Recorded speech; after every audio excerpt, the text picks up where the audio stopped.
In fact, we're going to talk about the big event in the UFC right now, UFC 208. And I'll be honest, I didn't get round to seeing the event. I tried to watch it on Sunday, couldn't find the repeat on BT Sports, didn't stay up late. So what I thought is, I can't talk about it, but I'll find someone who knows all about the world of UFC. And I'm delighted to say that joining me now live on Sportuccino is the UFC expert, Craig Benson. Craig, welcome to the show.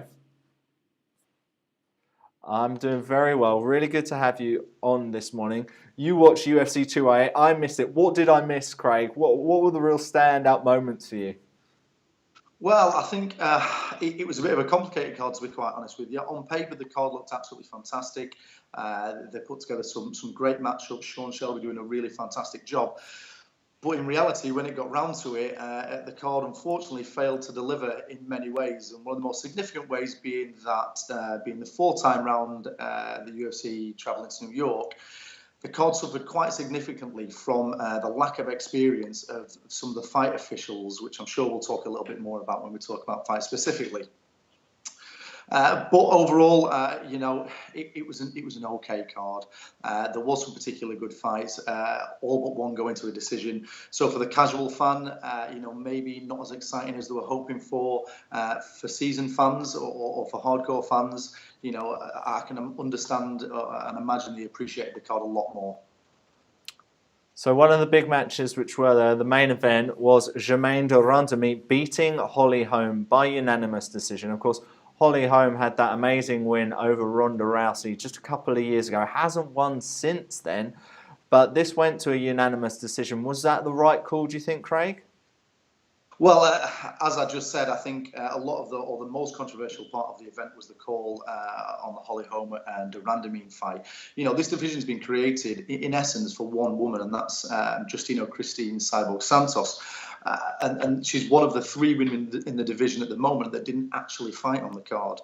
But going actually to the fight, I don't believe it was the right decision. I think a lot of media outlets don't think it was the right decision. Holly Holm certainly didn't think it was the right decision. But if we actually look at the numbers of this fight, de Randamie scored 144 strikes against Holly Holm's 122, 80 of them significant strikes for Randamie and 77 for Holly Holm. Now, that sounds like a very closely contested fight, and I think a lot of the confusion comes in when we actually look at the new unified rules. So the new unified rules are initially based on effective striking and grappling, and the striking is now judged on impact, whether it's they're based on impacts on evidence of swelling, lacerations, or fighters' actions that lead to diminution of the opponent's energy, confidence, ability, or spirit, and cumulative strikes. Unfortunately for Holly Holm, the judges score higher impact strikes more favourably than cumulative strikes. And if we look at the fight, Holly Holm did a very good job of peppering de Randamie with jabs and then following up with the leg kick. But de Randamie's counterattacks were absolutely devastating. And I think initially that's what put de Randamie ahead on the scorecards. But then, controversially, at the end of round two, de Randamie threw a really heavy strike against Holly Holm after the bell, clearly after the bell, wobbled Holly Holm quite badly and you know, wobbled back to the corner.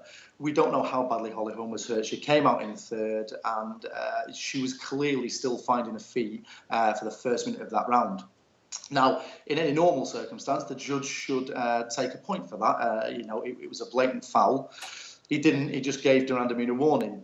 But then incredibly, at the end of the third round, it happened again, and de Randamie landed 2 strikes on Holly Holm after the bell. Again, the referee shockingly just gave de Randamie a warning. I've never seen such a blatant ignoring the rules. I mean, even Joe Rogan was quite vocal about this while he was commentating.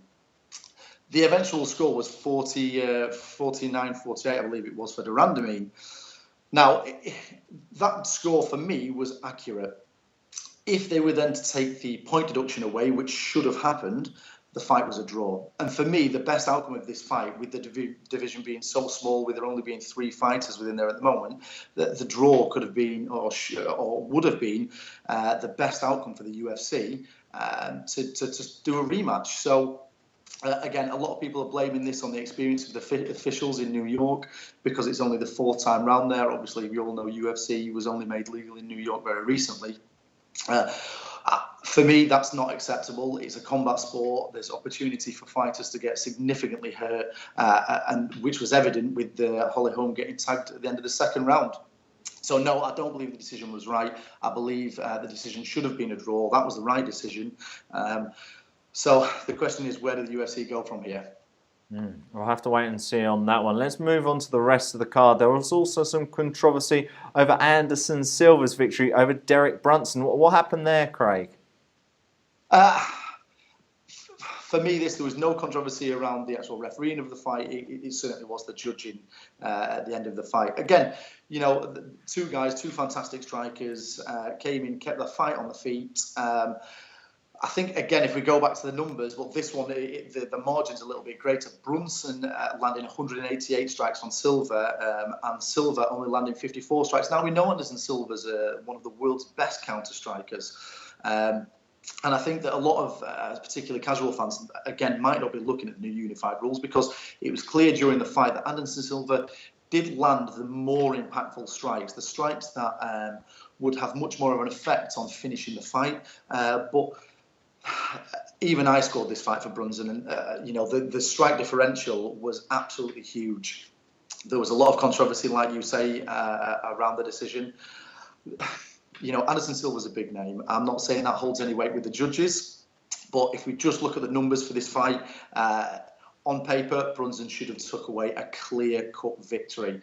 And I think, regardless where we go from here, is Brunson, I don't think it's damaged his stock in any way. Anderson Silva, he said himself in the post-fight interview in the cage, he's getting old now. He's fighting guys that are younger. He's fighting guys that are faster.